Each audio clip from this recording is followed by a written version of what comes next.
kabirada. Ngayong araw na pong ito ay magdadagdag po ako ng load dito sa aking 12 volts 12 amperes LiFePort battery solar sit up.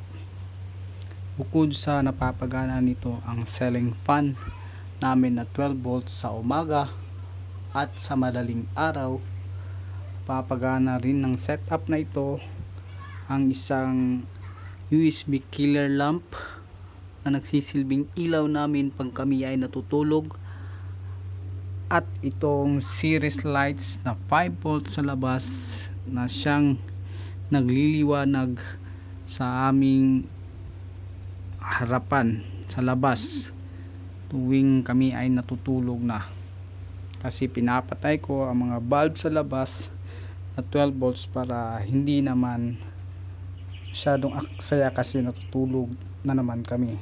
Ngayon po ay magdadagdag po tayo ng isa pang 1.5 watts sa isa pang gilid ng bahay namin sa labas. Tara po.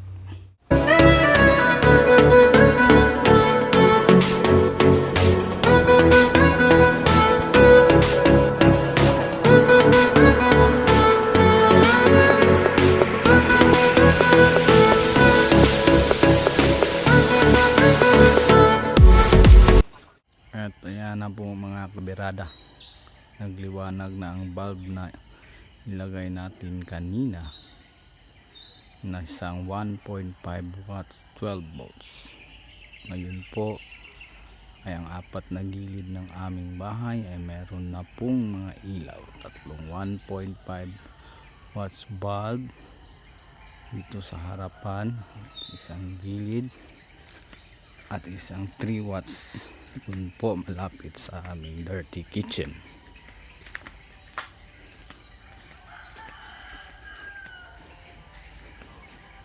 Ayan po.